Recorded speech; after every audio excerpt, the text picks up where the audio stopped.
네, 오늘 함께 은혜 받으실 하나님의 말씀은 구약 레위기 19장 1절로 18절까지의 말씀입니다. 네, 내용이 조금 길고 설교 시간 중에 이 본문 말씀을 다 봉독할 예정이기 때문에 지금은 시간 절약하는 차원에서 18절 한 절만 봉독해 올리겠습니다.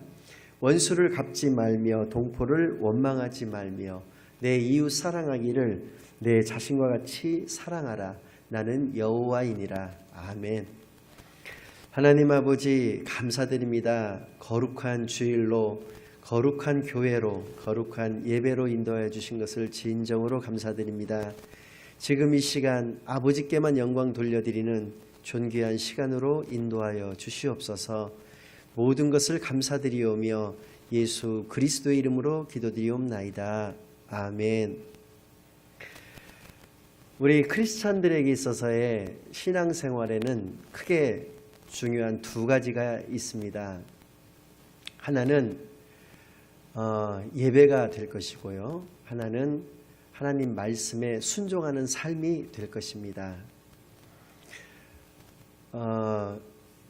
오늘 읽은 본문 말씀 레위기 19장에서는 그 두 가지가 너무나도 잘 나타나 있는 성경이라고 할 수가 있습니다.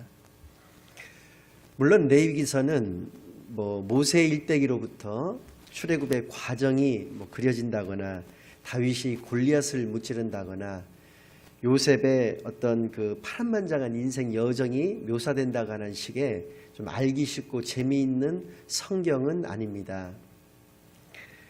그러나 총 613가지에 달하는 그 율법들 중에서 40%가 넘는 247가지의 율법의 내용들이 기록되어 있는 매우 중요한 성경이고, 방금 전에 말씀드린 바와 같이 우리 크리스찬들의 삶의 지침이 될 수 있는 예배와 말씀 순종의 삶이 어떠해야 되는지에 대해서 너무나도 잘 알려주고 있는 귀중한 성경 말씀입니다.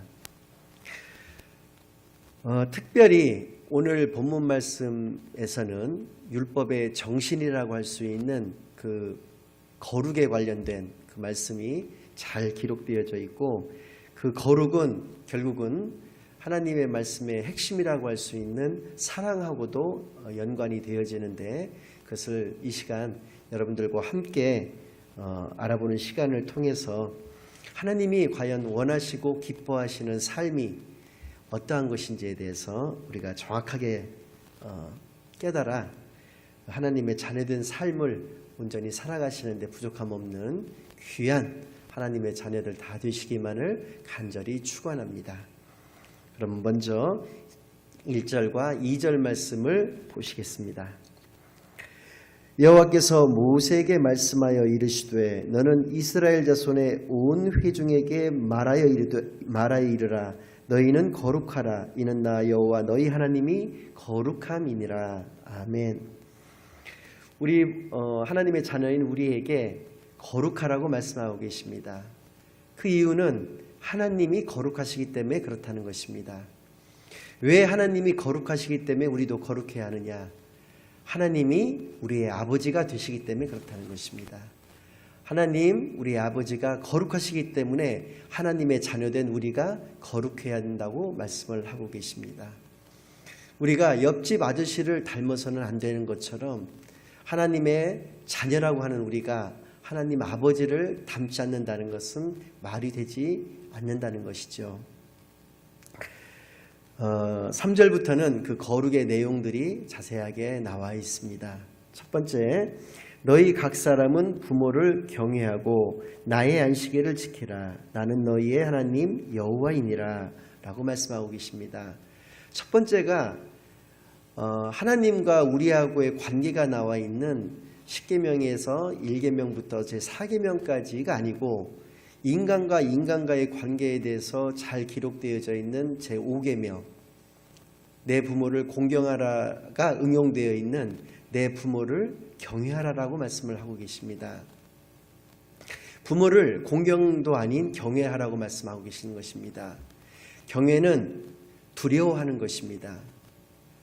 늙어서 힘없고 돈 없고 하는 부모를 무시하고 멸시하는 자가 과연 거룩한 자라고 할 수 있는가?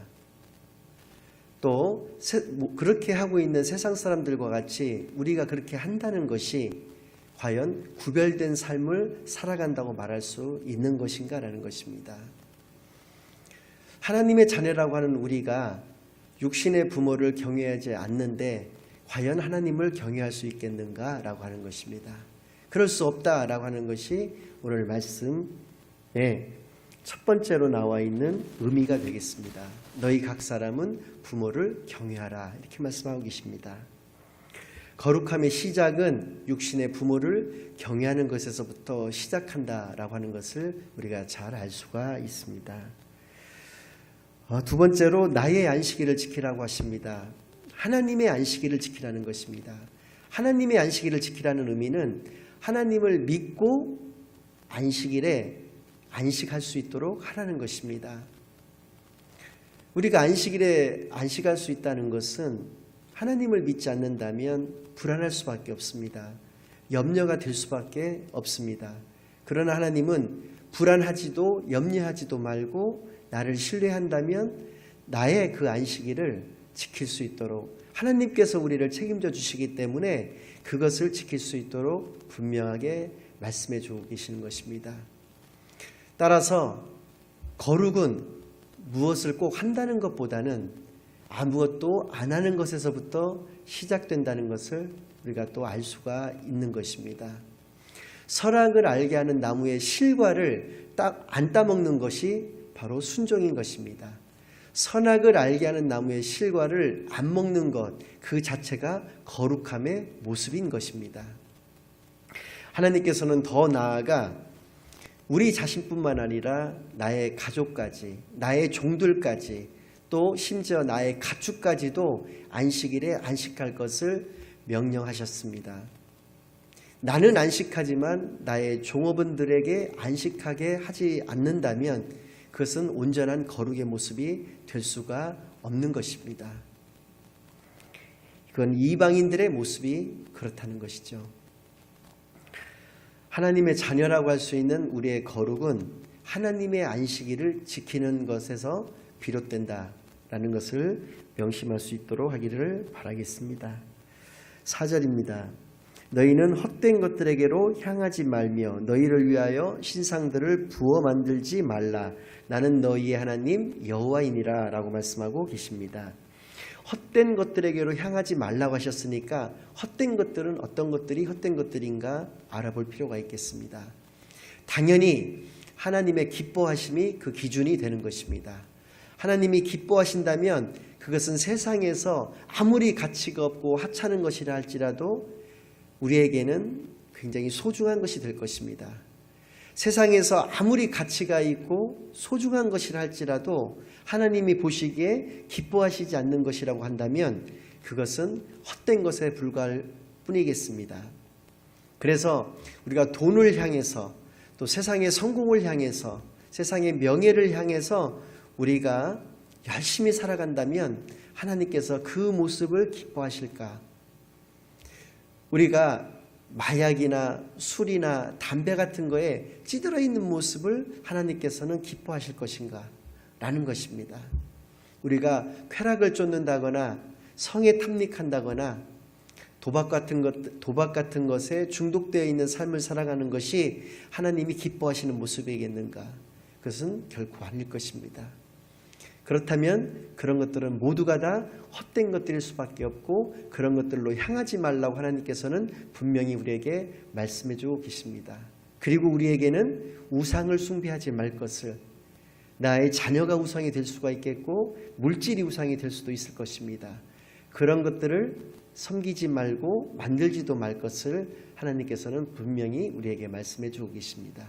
그것이 바로 거룩한 우리의 삶의 모습이다라고 하는 것을 말씀해 주고 계시는 것입니다.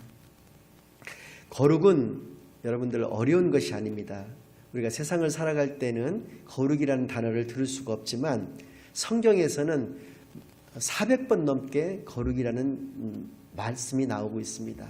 거룩은 구별되다라고 하는 의미입니다. 구별된 삶, 하나님의 자녀로서의 세상 사람들과는 다른 구별된 삶, 하나님의 자녀로서 세상 사람들과는 완전히 분리된 그러한 삶의 모습, 그것이 거룩일 뿐이지 거룩이라고 하는 것이 여러분들이 생각하는 대로 엄청나게 다른 모습이거나 이런 것들은 아닌 것이다 라고 하는 것을 명심할 수 있기를 바랍니다. 5절부터 8절까지의 말씀은 예배의 거룩에 대해서 말씀을 해주고 계십니다.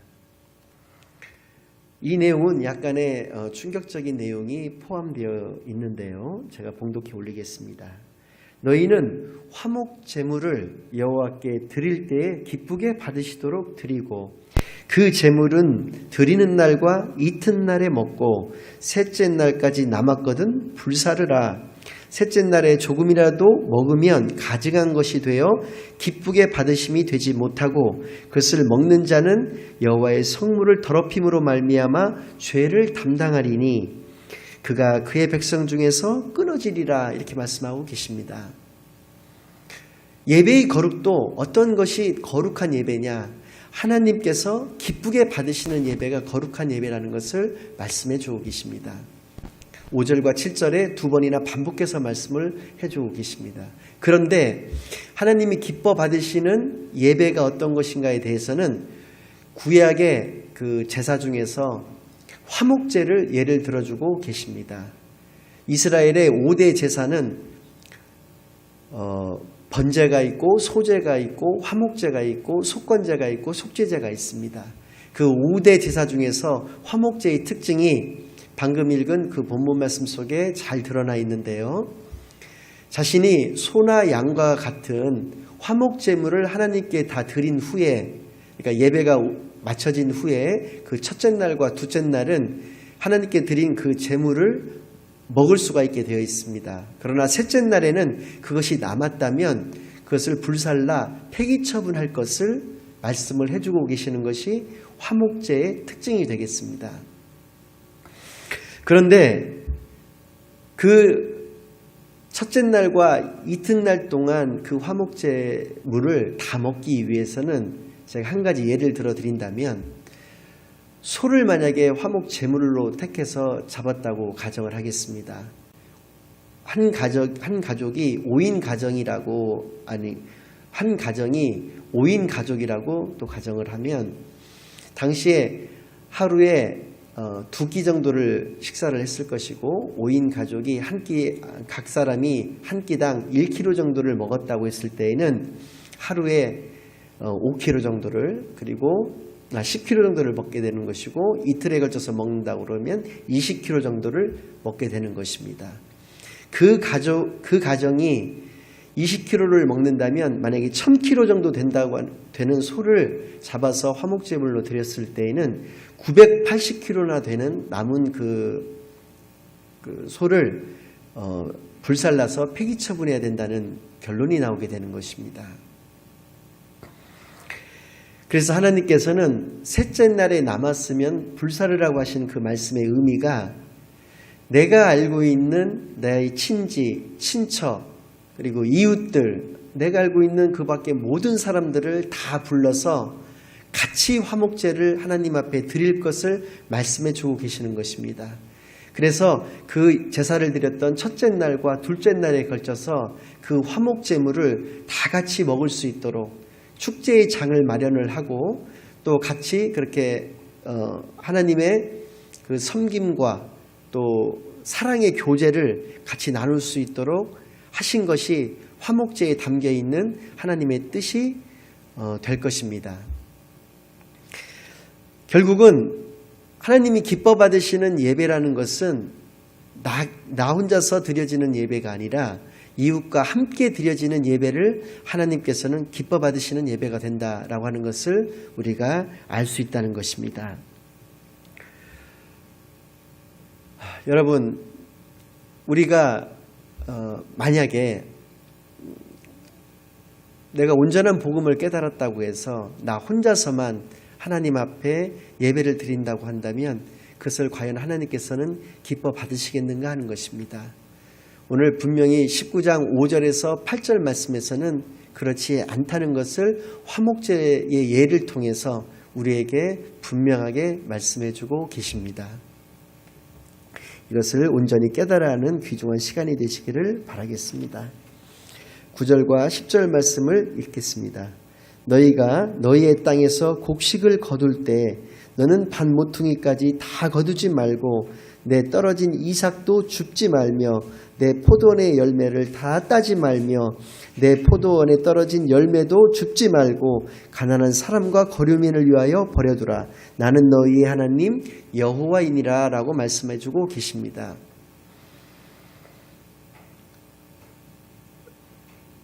본인이 가지고 있는 밭에서 추수를 할 때가 되면 추수를 할 때 밭 모퉁이에 남아있는 이삭은 베지 말 것을 말씀해주고 계신다는 것입니다. 그리고 추수한 곳에서 떨어진 이삭도 주었을 때 떨어진 이삭도 줍지 말 것을, 또 내가 포도원 농사를 지었다라고 했을 때는 그 밭에 그 나무에 열렸던 포도도 다 따지 말 것을, 그리고 그 땅에 떨어진 포도도 다 줍지 말 것을 하나님께서는 말씀해 주시고 계십니다. 누구를 위해서 그렇게 할 것인가라는 것은 가난한 사람과 거류민들을 위해서 그렇게 하라는 것입니다. 가난한 외국인 노동자, 가난한 이방인 노동자를 위해서 그렇게 하라고 하신 것입니다. 즉 소외계층을 향한 배려의 그 마음과 실천이 거룩이라는 것을 우리에게 말씀해 주고 계십니다. 그래서 밭 모퉁이의 그 면적에 따라서 내 믿음의 분량이 나타나는 것입니다.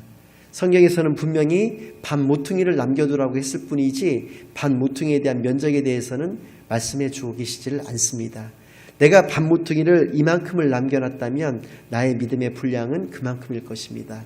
내가 밭 모퉁이를 이만큼을 남겨놨다면 나의 믿음의 분량도 그만큼인 것입니다. 떨어진 이삭의 양도 마찬가지고 떨어진 포도의 양도 마찬가지고 포도나무에 달려있는 포도의 양으로서도 다 마찬가지라고 하는 것입니다.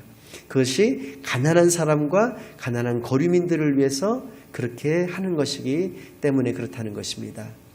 룻기 2장에 보면 모압 여인이었던, 그러니까 이방 여인이었던 룻이 과부가 돼서 그 시어머니 나오미를 모시고 그 나오미의 고향인 이스라엘로 오게 됩니다. 그때 생계 유지를 위해서 보아스라는 사람의 밭에 가서 그 이삭을 주었을 때 그것을 본 보아스가 종들에게 명령하여 이릅니다. 그 여인이 이삭 줍는 거에 대해서 뭐라고 하지 말 것과 오히려 추수한 그 이삭 중에서 일부러 그 여인 앞에서 이삭을 많이 떨어뜨려서 그 떨어진 이삭도 주워갈 수 있도록 그렇게 배려를 해줍니다. 우리가 생각해 봤을 때 룻은 과부였고 보아스는 호렙이었기 때문에 룻에 대한 어떤 흑심과 음심 때문에 그렇게 했다고 생각할 수도 있겠지만 룻기 3장의 말씀을 보면 전혀 그렇지 않다는 것을 알 수가 있습니다. 룻이 보아스의 이불 속으로 들어갑니다. 그러나 보아스는 그녀를 범하거나 손대지를 않습니다. 그것은 기업 물을 자가 그에게 나타날 때까지 기다려준다라고 하는 그 보아스의 마음이었고, 이 레위기서에 대한 그 분명한 깨달음이 있었던 보아스는 거룩한 자였기 때문에 그러한 배려를 할 수가 있었던 것입니다.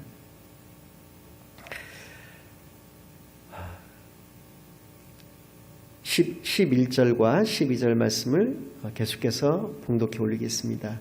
너희는 도둑질하지 말며 속이지 말며 서로 거짓말하지 말며 너희는 내 이름으로 거짓 맹세함으로 내 하나님의 이름을 욕되게 하지 말라. 나는 여호와이니라 라고 말씀하고 계십니다. 도둑질하지 말 것이, 또 거짓말하지 말 것이, 또 속이지 않는 것이 거룩이라고 말씀을 하시는 것입니다. 도둑이 도둑질을 하는 것도 문제겠지만 도둑질을 해야 하지 않는 위치에 있는 사람들이 도둑질을 하고 거기에다가 자신이 크리스찬이라고 내세우는 것은 더 큰 문제가 될 것입니다. 세상이 믿지 않는 자들로 하여금 그러한 모습들을 통해서 점점 더 하나님과 교회와 멀어지게 만드는 것이 그런 모습일 것입니다. 예컨대 우리나라의 예를 들어본다면 고위공직자가 그러한 자에 해당될 것입니다. 대통령이 도둑질을 하면 되겠습니까? 국무총리가 도둑질을 하면 되겠습니까? 각 부의 장관들이나 국회의원들이나 법조인들이나 경찰관들이나 그런 고위공직자가 도둑을 잡아야 되는 위치에 있는 사람들이 그 사람들이 도둑질을 하면서 자신이 교회를 다닌다고 하나님의 자녀라고 이야기를 한다는 것은 우리 교회와 세상 사람들과를 점점 멀어지게 하고 세상 사람들하고는 전혀 구별되지 않는 그런 모습들을 통해서 하나님에 대해서 세상 사람들이 잘못 생각해야 하는 그러한 모습들이 될 것입니다. 그래서 오늘 성경 말씀에서는 분명히 우리 보고 도둑질하지 말아라, 속이지 말아라, 서로 거짓말하지 말아라, 하나님의 이름으로 거짓 맹세함으로 말미암아서 하나님의 이름을 욕되게 하지 말아라. 그것이 바로 거룩이다라고 말씀을 해주고 계시는 것입니다. 13절과 14절 말씀을 또 봉독해 올리겠습니다. 너는 내 이웃을 억압하지 말며 착취하지 말며 품꾼의 싹을 아침까지 밤새도록 내게 두지 말며 너는 귀먹은 자를 저주하지 말며 맹인 앞에 장애물을 놓지 말고 내 하나님을 경외하라. 나는 여호와이니라 라고 말씀해주고 계십니다. 내 이웃을 억압하지 말고 착취하지 말아야 될 것입니다. 중요한 것은 품꾼의 싹을 아침까지 밤새도록 그 주인에게 두고 있는 그 주인의 심리는 무엇이냐는 것입니다. 그것은 돈으로서 그 사람들을 조종하고 통제하려고 하는 의도를 가지고 있는 것이라는 것입니다. 일명 갑질을 말하는 것입니다. 갑질을 하지 말아라는 것입니다.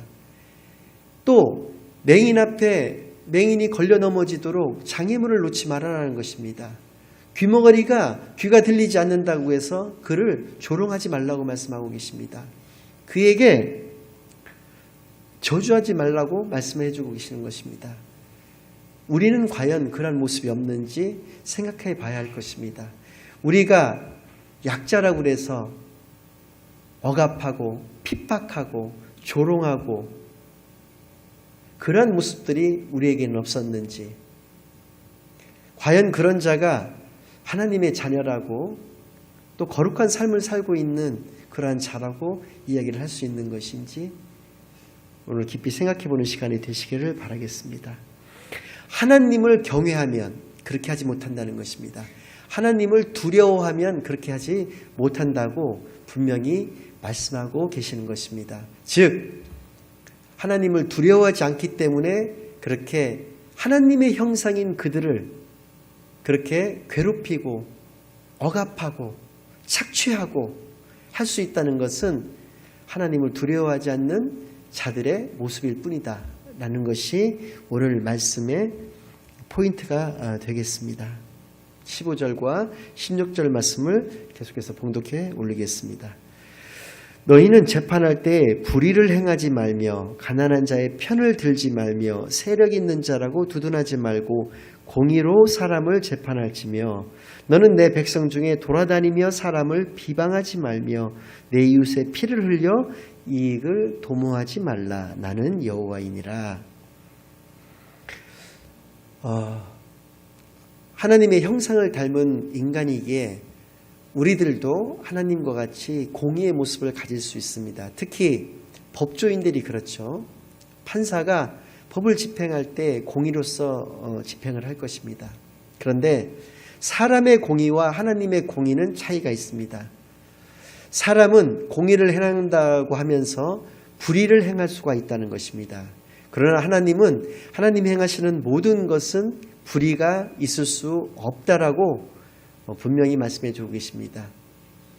하나님이 하시는 것은 모두가 다 공의일 뿐입니다. 그러나 인간은 공의를 행한다고 하면서 얼마든지 불의를 행할 수가 있다라고 하는 것입니다.